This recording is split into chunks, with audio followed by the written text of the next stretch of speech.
Hey guys, welcome back to Open Spaces. Today on the podcast, we are having our first out-of-town guest join us, and so this is a new venture for us. I am currently doing this alone as my wife is working through and getting some time in space after her mother just passed away from cancer in the last couple weeks. So we are letting her have some space and time. But I'm going to keep rolling today with this next guest, who is a very, very close friend of mine. His name is Wes Martin. And Wes was in my band back in the days when I was starting to lead worship. And in the days when I first started actually sharing that I was same-sex attracted and what that looked like. And so he was the third person I told outside of Jordan and then our counselor. And then he's the first guy friendship I had where I had to figure out all the ways this worked within a friendship, and truly had kind of taught me everything I know now in the way that we lead this ministry about what it is to walk in accountability and closeness with somebody. It was messy in the beginning. We talked about that. It was there was a lot to figure out, but him and his wife, Amanda, were two of the greatest godsends for me in my life in that moment, and still remain. Their handprints are all over what we're doing today with Open Spaces, the way they loved us and the way they carried us through in those days. There's many times that I think I'm not sure that I would even be alive without these two humans who are just so amazing in the way they spoke into my life and gave me hope and belief that there was a future for me. And so today I'm so excited and grateful to welcome on the podcast, Wes Martin. Everyone, today on the podcast, we have Wes Martin. Wes is in Dallas. Well, actual Dallas, or where exactly in Dallas? In Wiley, Texas. Wiley, Texas. Wes was, last week on the podcast, we had Drew Worsham. And Drew, if you listened to last week, you heard about how Drew walked through so much with Jordan and I in the beginning, early days, 20-something years of friendship. Wes was also right there with us through all of that. But actually, Wes was the person who I spent more time with. And because Wes lived in Dallas, Drew didn't live in Dallas, he'd pop in and out. But Wes lived in Dallas, and Wes was part of my band for so many years when all of this was happening. So the very beginning of trying to figure it all out. And Wes and I have a long history of all kinds of things, figuring it out, being in the band together, like so many other bands, just so much fun we have had in our life together. We don't get to see each other much now because of where we live, but Wes remains to be one of the, just one of the closest people to Jordan and I over all of these years of just the history. Wes is married to Amanda, and they have 3 boys, Eli, Judah, and Copeland. Yep. And it's crazy that Eli is 18, by the way, because he was a baby when this was all happening. Yeah. That's wild. He almost took his first steps to you. Exactly. He was one of the first babies that I actually watched, and y'all left me with him, which was crazy. I changed his diaper, and that was crazy. Yeah. We remember here we are. So let's talk about, well, first off, we have some good band stories. We have some great early days band stories. Oh my goodness. Well, first of all, can we just talk about Drew? I listened to the episode with Drew, and why can't we all have Drew's voice?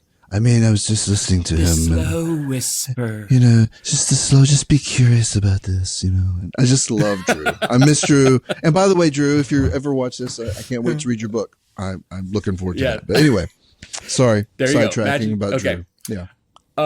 One story, Wes, that I was thinking about with our band.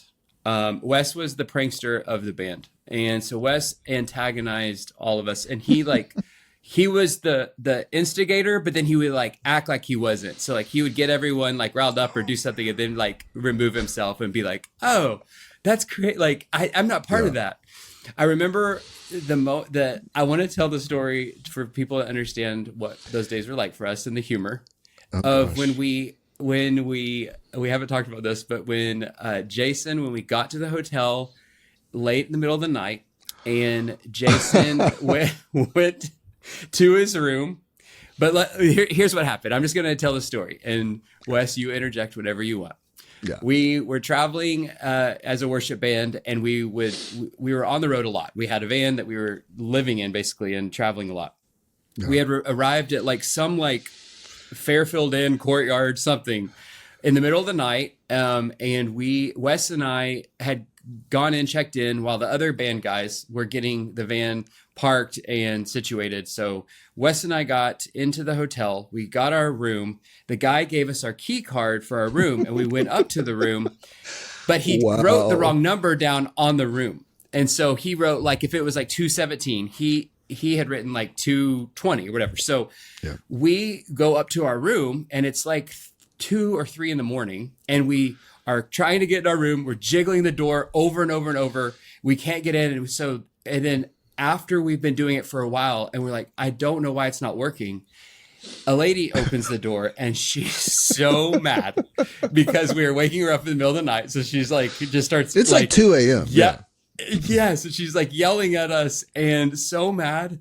And so we're like, oh my gosh, I'm so sorry. Like, this is sorry. This is the guy gave us the wrong room number.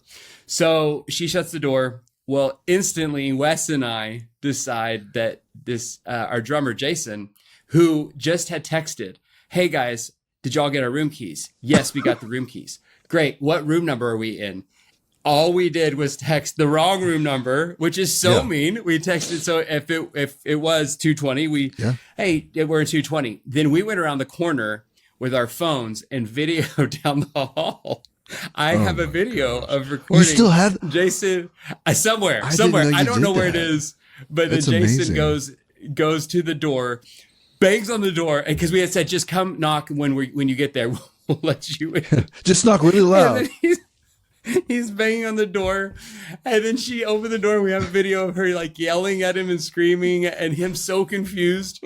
She slams the door. We are dying laughing. Then we get in our hotel room, and then you, Wes, because this is who you are, then you took it another step further. Okay, well, you took it another step further, and you're like, we had got in bed, lights out, and you're like, hey, should we call her? And we called her. We called the room, and Jeff said no, that would not be the right thing to do. Yeah, I did, and then you called her, and you called her. So. And then the next morning we were checking out the guy. You remember that? The guy was like, guys, we all the people like harassing this guest. And that was horrible of us. We said no. We were like, no, we don't know what you're talking about. Right. Gosh, we should not have told the story. We were a worship band, guys. This was awful. Well, it was really bad. The rest of the story is, I mean, I was like, oh no, I totally lied. I was like, I don't know what you're talking about, man. And so we all left. We got in the van. And what did you do, Jeff? Do you remember? Oh, I felt bad. So I called them. Yeah, you're the good person. The front desk. And well, it was easier to do because we weren't in person. It was easier to do and call them and say, hey, we lied to you. Confessed it. Yep. I did. Yeah. Oh, I forgot that redemption part. I'm the hero in the story. I love this story. Most of those you were, and I was the instigator. Oh, gosh. You were always the instigator. Okay, so that's who Wes was. That's who you were. Now you're a dad of 3 and you're mature. Okay. Yeah. So just going, I want to ask you questions, Wes, because I think what will help people today, okay, now we're turning the page, guys. So now we're getting back on topic. But I think it will help people to understand how our friendship was back in those days.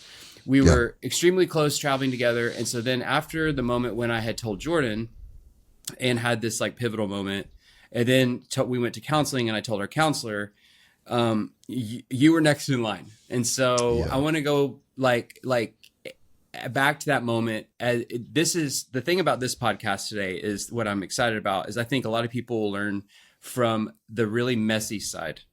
Mm-hmm. So I think there was so much messiness in those days because we were figuring it out and you were doing an amazing job of being a great friend to me. And I'm so grateful for you in so many ways for those days, but let's go back to that and just talk about what was it like when I first told you that my struggle was same-sex attraction, and this is like, and you knew Jordan so well, you knew the whole thing, you were traveling with me. So go back to that and tell me, like, how did that feel for you? What you can remember? Well, and I'll talk about this again, but everything in our life then and still now was surrounded with a little bit of humor, which helped. And so the first things I remember, and I might be wrong, I might be getting this, but I remember we were at Cafe Brazil, and it was Ash Wednesday, because people were walking around with, and I'm pretty sure we just came back from you scalping Beyonce tickets. I just wanted to throw that out there. Oh my gosh. We started this. I forgot about all that. So I was thought with this. Okay, Jeff is like, okay, I got to tell Wes, but first we got to go scalp these Beyonce tickets. Okay, Beyonce tickets. And then we went to Cafe Brazil. But yeah, so that's all I remember. No, I'm just kidding. So then, we just were talking, and I just remember you telling me. I remember you telling me your struggle, and but I also don't remember it being like, oh my gosh, this is crazy. I was I loved you so much, and you loved me, and it was just always, I just remember, even in crazy moments in the road and just being in the van all the time, I want everybody to know there's always just this, we're surrounded with love and grace. Like that was always present. And so, but when you were telling me, I was just like, okay. All right. Yeah. And I remember that. You didn't make me feel weird at all. And I definitely remember not feeling like, oh, this is like a crazy thing to him, though I was scared to tell you. I'm sure, like, going back to then, it was like that was a huge deal, because you're the first friend that I'm sharing it with. And you were married, so you had Amanda, right. And what was that like for y'all? Like, then so you weren't shocked. Were you shocked? Did you assume anything? No, I never. I don't remember ever assuming that. I do remember wondering, because before that it was, you and Jordan on again, off again. And I remember, I don't know if I'd ask you or you just told the band or something, but you're like, I said, well, so, why don't y'all get together? Like what, and you were like, well, it's, I think you said like, I want to be a provider or something. That's all I remember, like, before. And I just didn't think much of it. I mean, we're always kind of like, huh, okay. But yeah, it never really bothered me. It never was like, oh man, but I never, I never suspected it or anything. But so when you told me, and I know this might sound crazy to everybody, but it really wasn't, oh my gosh. Cause I really didn't have an idea, but I was just like, oh, okay. Well, how can we help? Like what's the next step? And I'm so glad you told me. And how can I help you? That was what I remember was going through my head. Well, and same for Amanda. So I didn't tell Amanda directly, right? You told her. I think I told you, like, you can talk to Amanda about it, or like I knew that you would. Yeah. Because I didn't like have that conversation with her, but I knew that you would tell her. The other thing that I just respected, and I like to say a lot, is that you didn't tell the other band members that we were all very, very close, but you didn't share that with anyone, which is why I kept sharing more with you and why we kept working through it, because I really trusted you. And it was proven because of your secrecy that you held my information. And I was so grateful for that. When you talked to Amanda about it, do you remember anything that Amanda like thought, or like what y'all talked about? I don't remember that conversation, but I do remember, and this is just textbook Amanda, she is just the most loving, accepting person. And so she's just like, just empathy. And she's just like pretty much the same, but even better than me. Like, well, what can we do? And, I think at that one point when you eventually moved in with us, that was her leading that. And she was just like, and I don't want to skip ahead, but I just remember, like, that was one of the darkest times I remember for you. And she was the one that led. She's like, Wes, he does not need to be in that apartment alone. He needs to come over here and he's going to stay with us. And I'm like, oh, that's a great idea. I think it's so after I shared with you staying on that is that, I hated myself so much of those days. It was very hard for me to find, that I liked myself, and I hated these desires I had, and I didn't know how to get rid of them. And it was so new for me to start working through it. But yeah, y'all basically opened your home to me. And I remember staying on your, on the futon right next to the kitchen, in that side room. Yeah. I mean, I a lot of times stayed there and lived with y'all because I couldn't. Those were the days that I felt like I was going to I never I don't know. I don't know exactly how it felt back then, but just taking my life or I don't want to live. And you guys were such a refuge for me and brought me in as into your family. I want to understand now 20 something years later. Yeah. I think it's crazy that y'all did that because y'all were having your first kid in those days. And I mean, I was 22, 23, we're in mid 20s and you have me living with y'all. Was that hard for you guys? Was that wild? Be honest. Was it gosh, are you laying down in bed? I can't believe this guy is here. No, and even looking back, it should have been hard. It should have been, but it was not. And at all. And if it was, I truly don't remember it, but, that was one of the things that, between me and Amanda and you, that was just where we're at in life. And we loved you and we thought and prayed about you so much because I vaguely remember you telling me not about taking your life, but, just being on that edge and just not just hating yourself or whatever. And the contrast was so concerning because the contrast of how much I loved you and how much Amanda loved you. And we're I wish that he could see himself like we see him. And so I think it was just the natural next step for you to come live with us. And yeah. And I don't know if you want to get into this, but I've thought a lot about this for myself. And, I come from, this is an example of how God takes bad things and turns them into good and for my life. And, I was, I had as you knew my dad and I had a great dad and we had a great relationship. But one of the things that he did, he didn't have a good relationship with his dad. So he swore that with his son, that was going to be gone. There were going to be no boundaries. and he did that. But what happened was enmeshment. And so he would tell me way too much about his past and, share about his depression, with his kid. And he didn't mean anything bad by that. That's what he knew. But what happened, and this is just hindsight, it was I was enmeshed and I had a very, very deep, close relationship with the most important man in my life.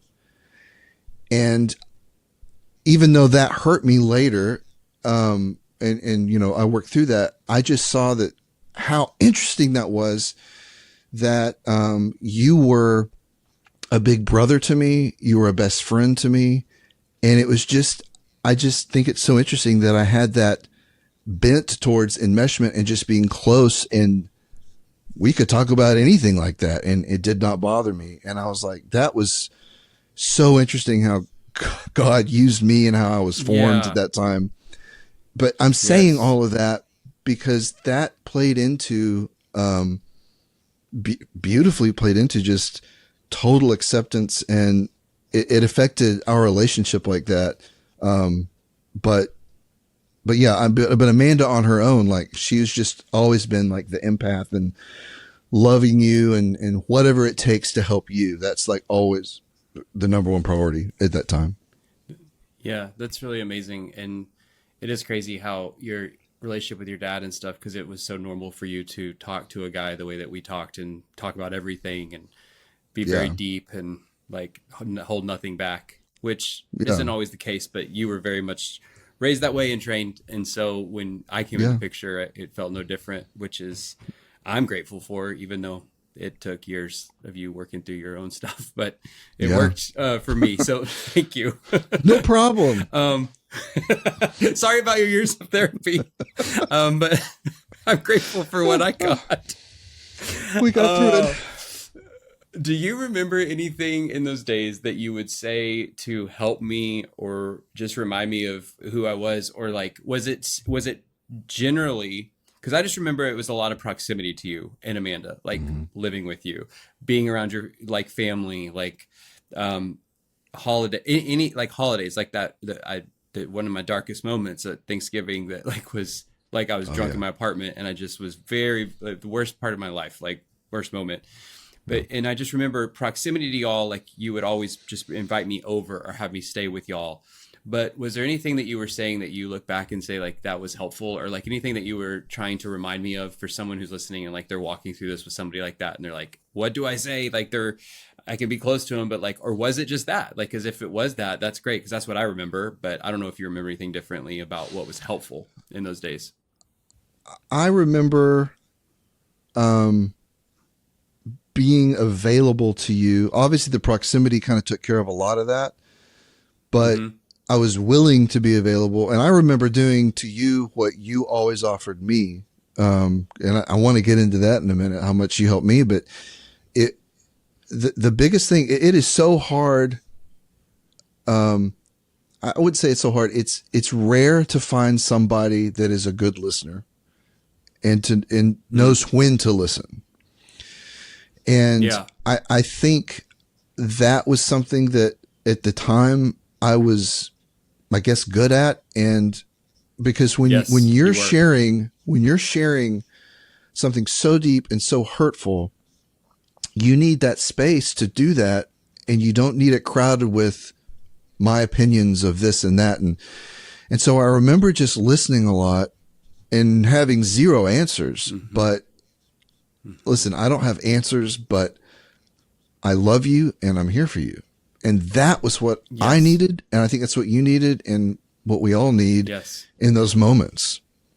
And that is, and I don't want to, if you want to like steer the conversation back, but that kind of led me to another point that we went through of,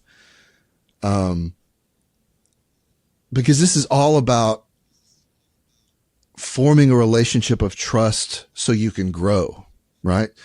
And that's something, you know, the irony to me is, and I want everybody to hear this, like Jeff always to this day, and it's surprising to me because it's just unexpected, but so super grateful.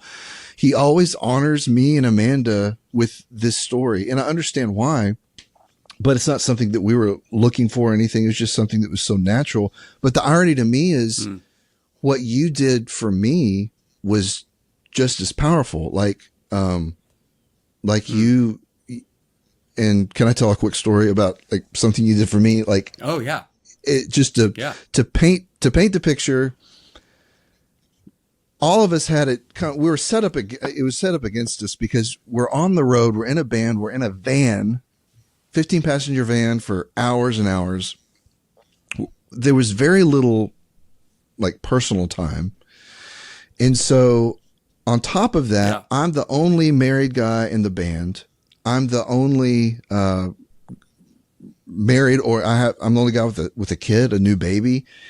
And so I was going through so much personal, what am I doing? Like, and like, what's next? And I felt very alone in that. But that wasn't a conscious, like, nobody understands me. I wasn't even aware how alone I felt in that, didn't know what to do with it. So I was going through a lot of anger issues and I didn't know why. And I don't, maybe it's better that I don't remember the complete story, but there was one time that we went like, so, you know, I'm going through this. I'm just like, oh man, what am I doing? And, you know, if I don't do this, what am I going to do?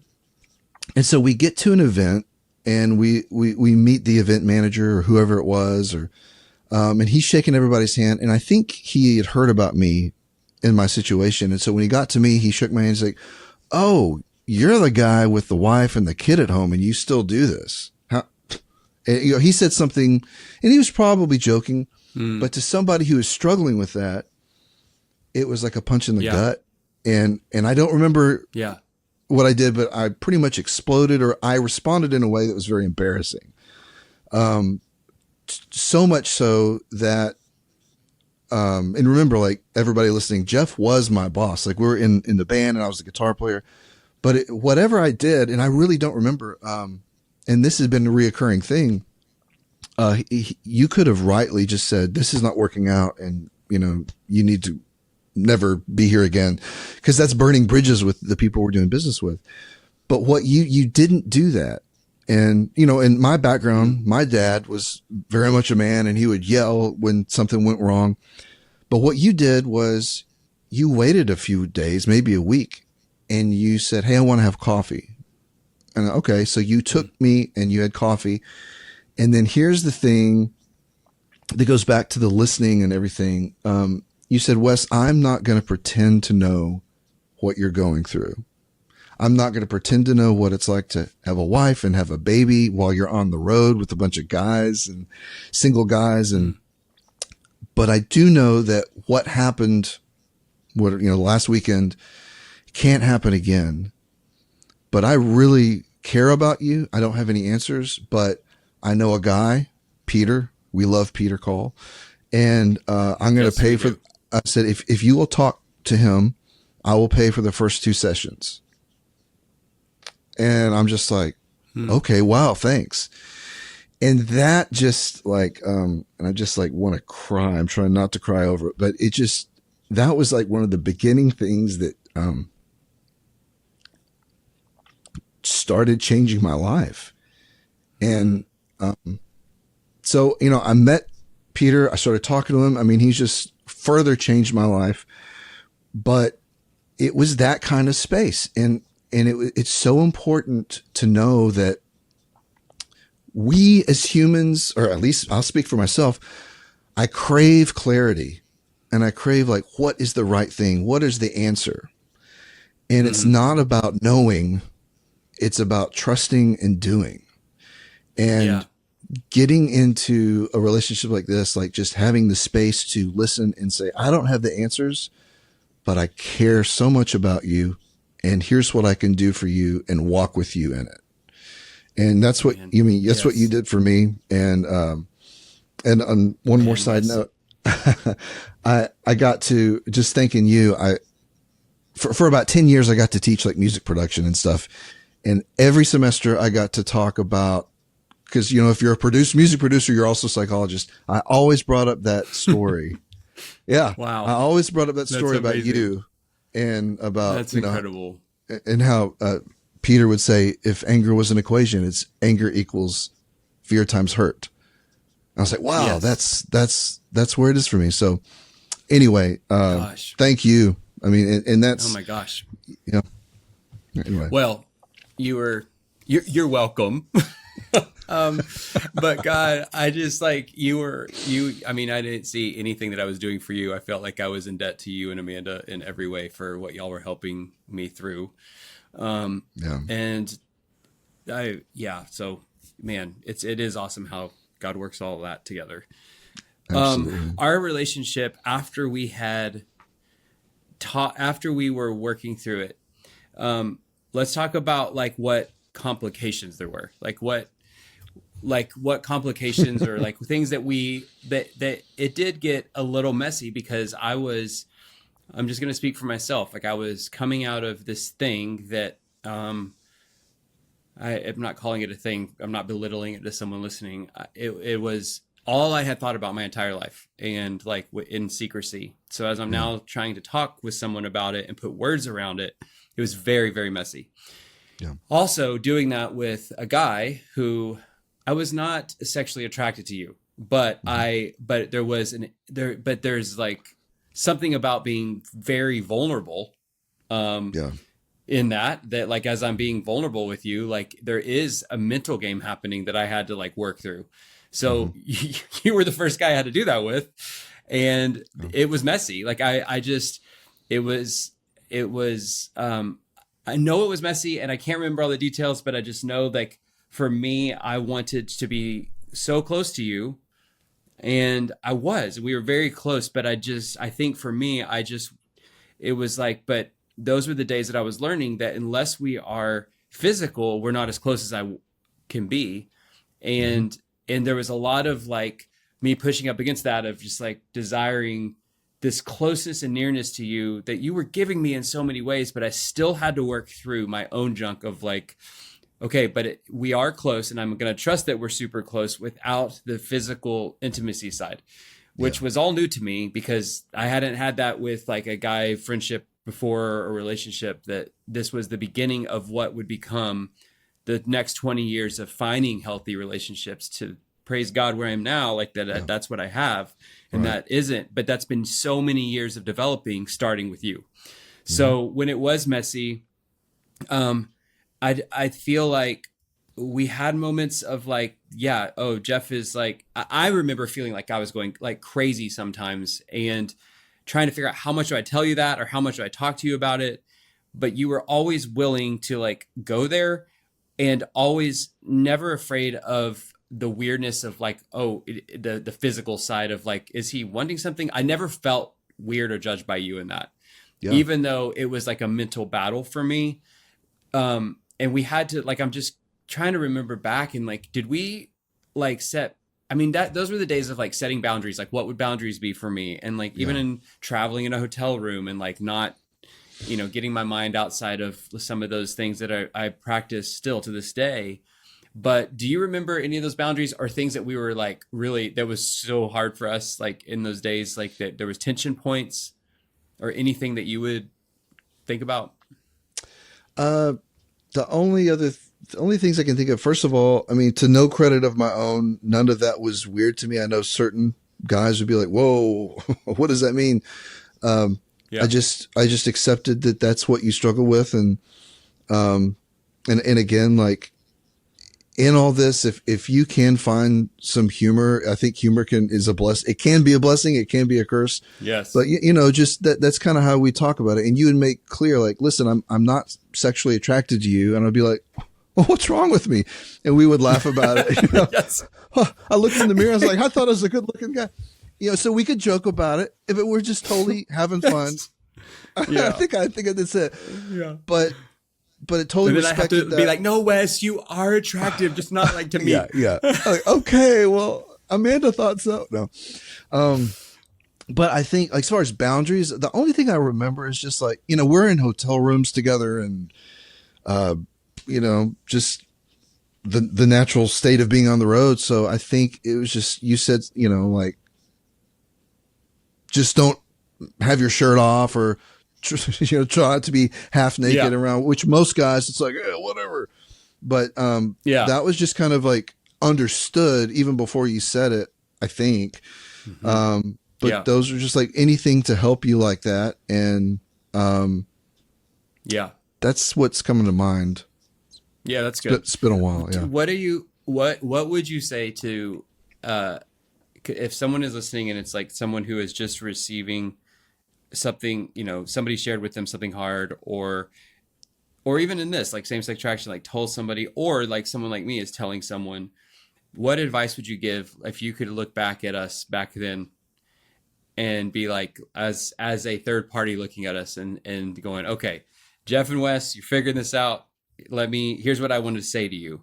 What would you say to that situation?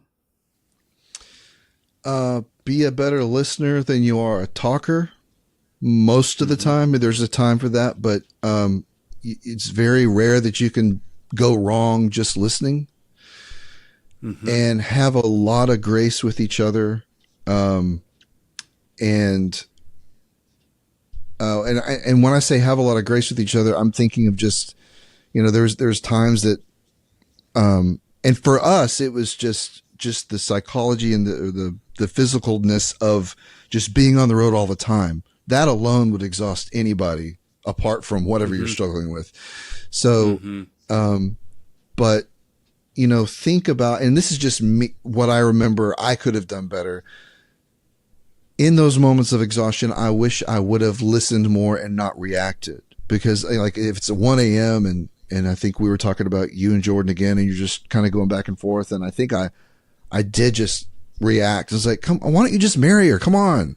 In my mind, it's like, come on, and that was not normally it made sense how to you. It seemed easy. Yeah. Oh yeah. But it was also very thoughtless.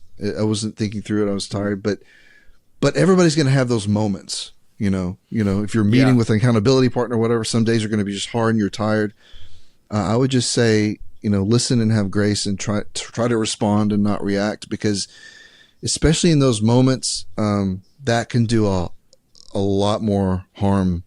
It's not going to do any good, so I would say that. Yep. See, yep. Did you ever in those days, before we get to like Jordan and get married, but did you ever like wonder if I'd actually make it? Or did you actually ever wonder, like, is Jeff going to actually give into this lifestyle? Or what were you wondering? Yeah. Me and Amanda were very concerned if you were going to make it just in life. Like I didn't know if you were going to take your life one night. There's that. And then I did wonder, because I mean, it's just every day was different. And I'm just like, man, maybe, I don't know if he's going to keep on this path. What if he just goes off? I don't know.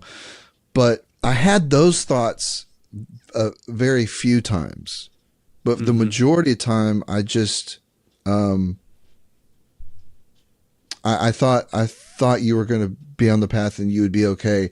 But I do remember, and this is more powerful to me than anybody, but I do remember, I don't know where we're at, but it was at one of the lowest points, and you were just wondering if you're just going to quit it all, like the ministry and just everything. And you said, I just wanted to be alone. I think you were talking to me and Jason, and then you just went, and we were at some camp and it had a really pretty lake. And I just saw you out there thinking, I think I showed you this, but I took a picture.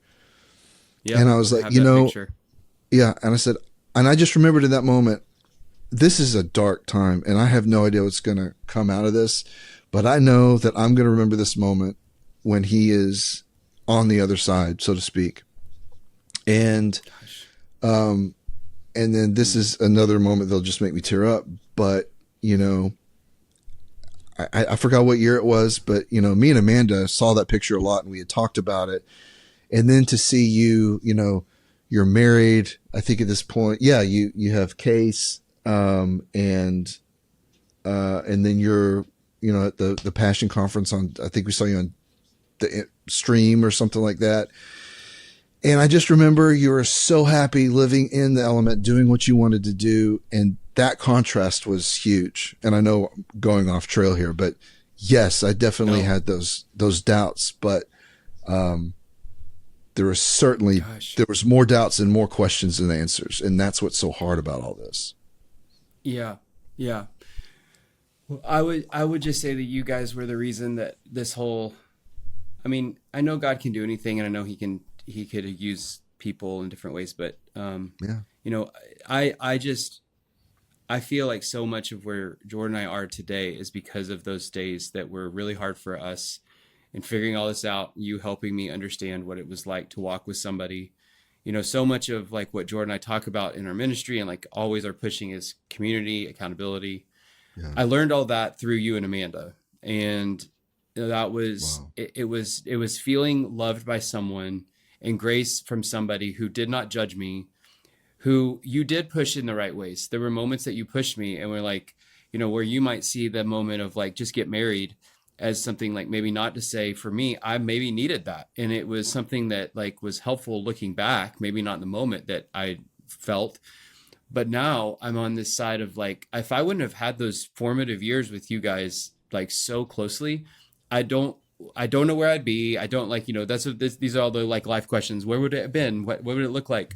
But you guys really did teach me what it was like to love somebody, walk with them. And so anybody who's even listening and is a recipient of like open spaces, it was birthed. It's crazy when you look back and go, I remember, Wes, we were like at something and it was really messy with the band. And like, I think I had feelings for someone and you were just like, we even laughed in the moment. We were like, one day this is going to be a crazy book, like we were like laughing about like, can you imagine if people knew all of what is happening underneath all of this stuff?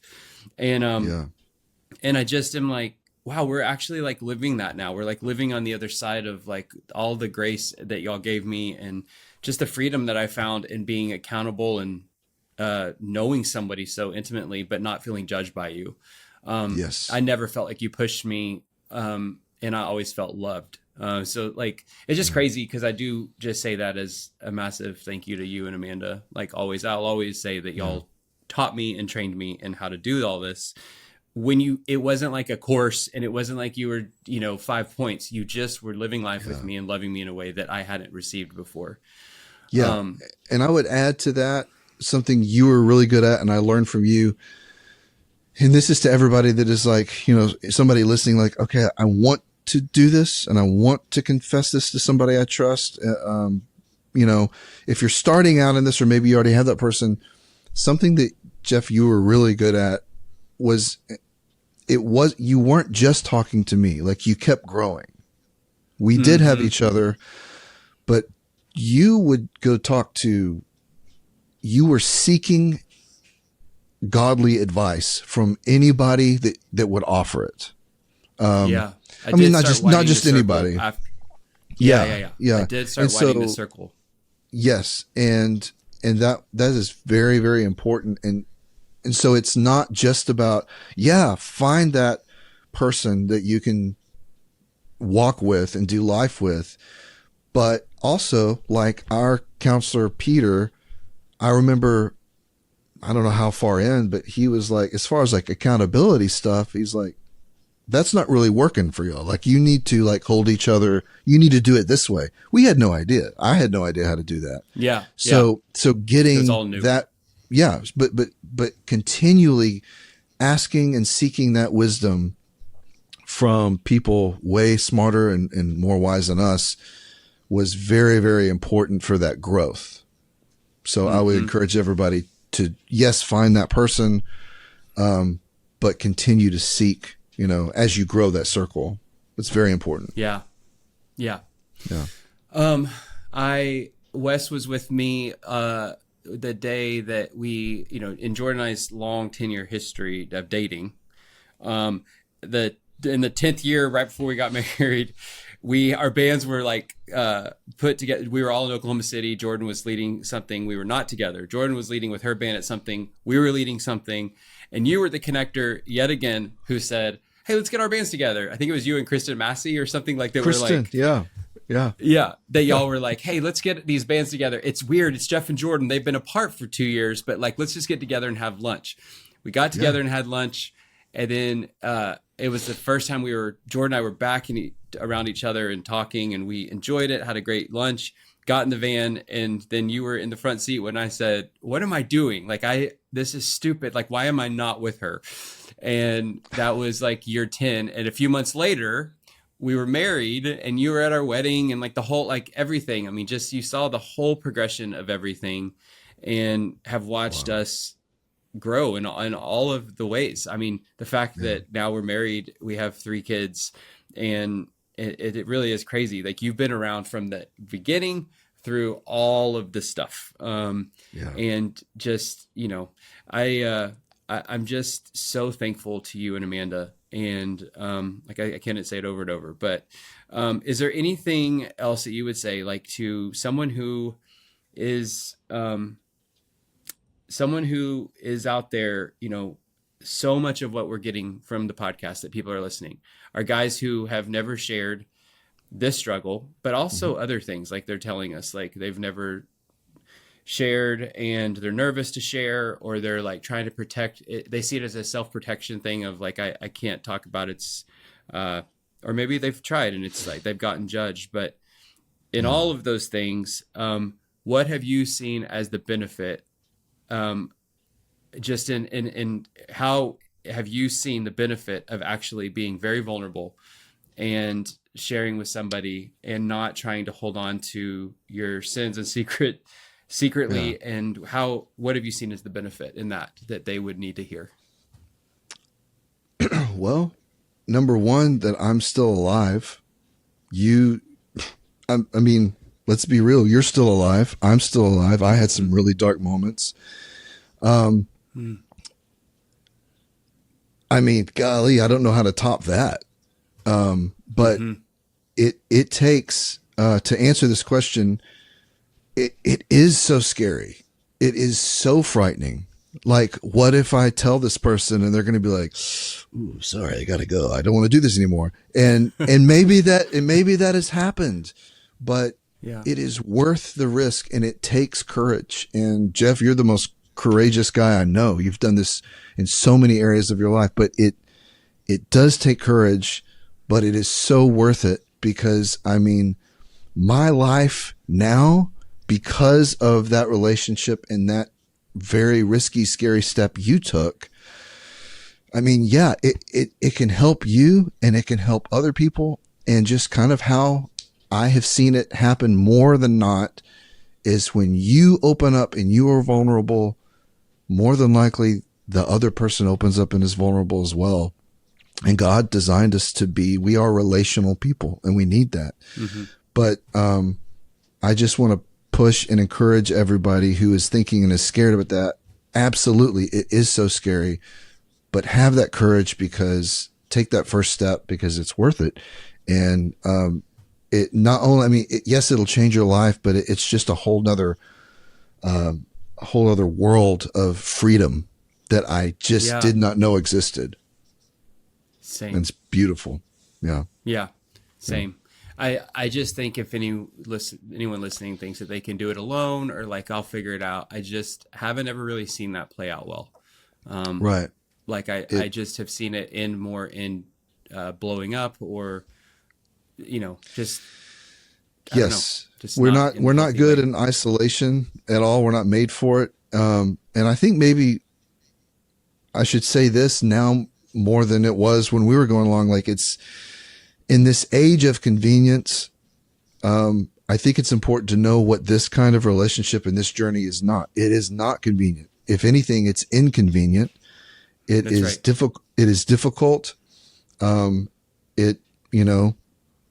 So I think go into it with like, okay, this is going to be difficult and I need to do this. But the beauty of this, though, is, at least in my experience, I don't know about yours, but when you share that first step and you are hopefully with someone who is trustworthy and reciprocates, right then and there, you can experience, oh my gosh, okay, that was good. And so every step that is good and that, there is some kind of immediate gratification, for lack of a better word, but that is true. And so, but you have to keep doing it, and it is inconvenient. Oh my gosh, we got to meet tonight. But then when you do, you're like, oh my gosh, I'm so glad we did this, Yes. And you have to make it happen. But I think it's very important to know what it's not ever going to be. And that will never be convenient and easy, but it is so worth it, and do it. It's worth it. Well, Wes, thank you so much for being on today.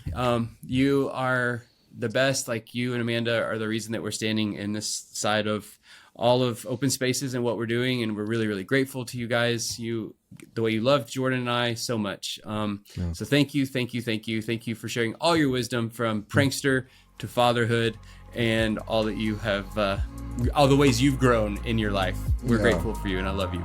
Thank you. We love you too. Thanks for having me. Thank you to Wes for joining us today on Open Spaces. I hope that was helpful to you guys, and that you learned something new in walking in community and what it looks like to truly walk with somebody. Love them so much. Wes and Amanda, thank you for your life and your example of Jesus to me.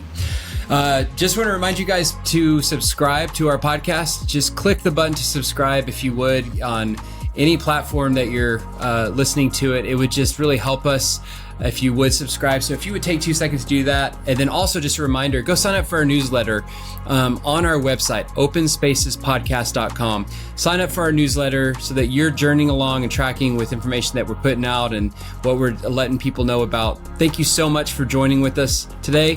We'll see you next week on Open Spaces.